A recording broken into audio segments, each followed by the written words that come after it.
wakamletea mtu mwenye kupoza amelala kitandani. Naye Yesu alipoiona imani yao, alimwambia yule mwenye kupoza, jipe moyo mwanangu, umesamehewa dhambi zako. Jipe moyo mwanangu, umesamehewa dhambi zako.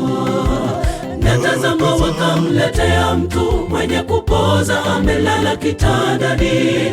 Naye Yesu alipoiona imani yao, alimwambia yule mwenye kupoza, jipe moyo mwanangu, umesamehewa dhambi zako. Jipe moyo mwanangu, umesamehewa dhambi zako. Na tazama, baadhi ya waandishi wakasema nafsini mwao, huyu anakufuru. Naye Yesu hali akijua mawazo yao, akasema, mbona mnawaza maovu moyoni mwenu? Na tazama, baadhi ya waandishi wakasema nafsini mwao, huyu anakufuru. Naye Yesu hali akijua mawazo yao, akasema, mbona mnawaza maovu moyoni mwenu?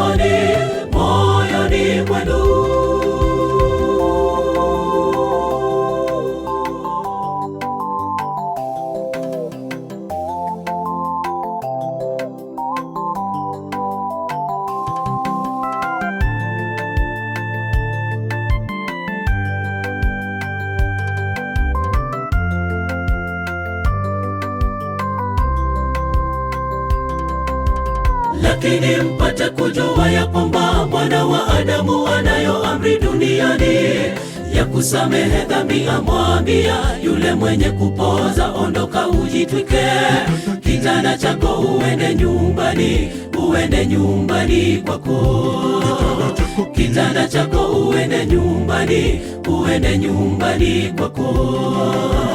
Lakini mpate kujua ya kwamba Mwana wa Adamu anayo amri duniani ya kusamehe dhambi. Amwambia yule mwenye kupoza, ondoka ujitwike kitanda chako, uende nyumbani kwako. Kitanda chako uende nyumbani kwako. Na tazama, baadhi ya waandishi wakasema nafsini mwao, huyu anakufuru. Naye Yesu hali akijua mawazo yao, akasema, mbona mnawaza maovu moyoni mwenu? Na tazama, baadhi ya waandishi wakasema nafsini mwao, huyu anakufuru. Naye Yesu hali akijua mawazo yao, akasema, mbona mnawaza maovu moyoni mwenu?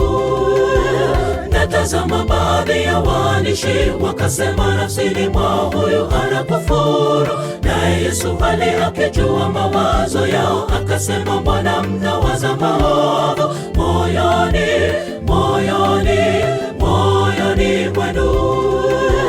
Na tazama, baadhi ya waandishi wakasema nafsini mwao, huyu anakufuru. Naye Yesu hali akijua mawazo yao, akasema, mbona mnawaza maovu moyoni mwenu? Na tazama, baadhi ya waandishi wakasema nafsini mwao, huyu anakufuru. Naye Yesu hali akijua mawazo yao, akasema, mbona mnawaza maovu moyoni mwenu?